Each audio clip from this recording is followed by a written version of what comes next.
Welcome to another episode of AI Talks with Chris and Nita. You want the lowdown on important stuff fast, right? Today we're diving into image denoising and computer vision, basically, how we clean up blurry or messy images. Exactly. And it's super important. Think of it like giving a computer clearer vision. If the image it's looking at is full of noise, well, any analysis it tries to do just won't be as accurate. Okay, that makes sense. So why do images get noisy in the first place? What causes it? Oh, lots of reasons, really.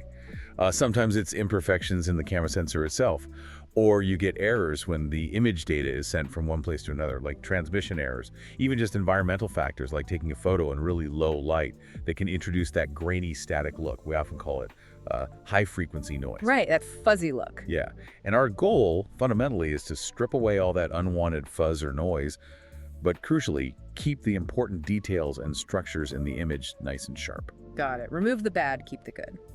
So what's the first approach? What's a common technique? Well, a really common one, sort of a classic, is the Gaussian filter. It basically works by averaging pixel values. It looks at a pixel and its neighbors and averages them out. But it uses a Gaussian distribution, so closer pixels get more weight in that average. Ah, okay, so it sort of smooths things over. Exactly. It's pretty good at reducing that general overall fuzziness, but there's a trade-off. Which is? It tends to blur the image. You can lose some of the sharp lines, the fine details, the edges. Think of it like using a soft brush. Okay, so good for general graininess maybe, but not ideal if you need really crisp edges. Precisely. For situations where edge preservation is more critical, or for specific noise types, we might use something else, like the median filter. Median filter, how's that different? It's a nonlinear filter. So instead of averaging, it looks at all the pixel values in a small neighborhood around the target pixel. Right. And it replaces the target pixel with the median value from that group, the middle value, essentially. And why is that better sometimes? Oh, it's really effective against what we call salt and pepper noise. Those random, isolated black and white speckles. Oh, yeah, I've seen that, like little dots sprinkled on the image. Exactly. The median filter is great at zapping those. And because it's picking an actual value from the neighborhood, not an average, it tends to preserve edges much better than the Gaussian filter. Okay, interesting. So Gaussian for general smoothing, median for speckles, and better edges. What if the noise is, like, more complicated or spread out? Good question. That's where more advanced techniques come in. One is called non-local means, or NLM. It's a clever idea.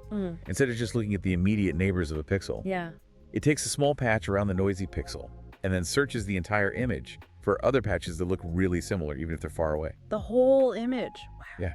And then it averages the pixels.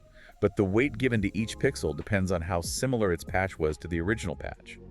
Pixels in very similar patches contribute more to cleaning up the target pixel. That sounds much more computationally intensive. It definitely can be. But the payoff is often much better preservation of fine textures and subtle details compared to purely local methods. Okay, cool. And then we get into the really modern stuff, right? Like AI. Absolutely. Deep learning has made huge strides here. Convolutional neural networks, CNNs, are widely used now. Right, the networks that are good at image tasks. How do they learn to denoise? Well, you train them. You basically show the network a massive number of examples, pairs of noisy images, and their corresponding clean original versions.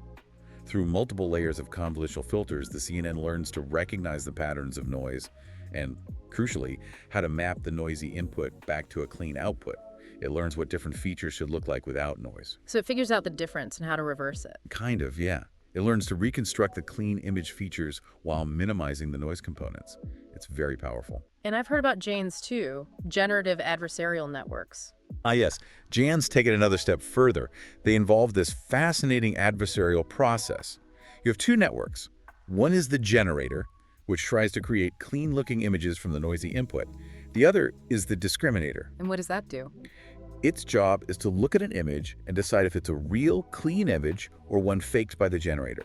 So they compete. Exactly. The generator tries to fool the discriminator, and the discriminator tries to get better at spotting the fakes. This constant competition pushes the generator to produce incredibly realistic, high-quality, denoised images, sometimes almost indistinguishable from the original clean ones. Wow, okay. So we've gone from simple blurring with Gaussian filters through median for speckles, non-local means looking everywhere, to CNNs, learning patterns, and finally Jan's basically battling it out to create perfect images. It's quite a spectrum of techniques. It really is. And there's no single best method. The right choice really depends on the specific type of noise you're dealing with, how much noise there is, and importantly, what kinds of image features you absolutely need to preserve. Right.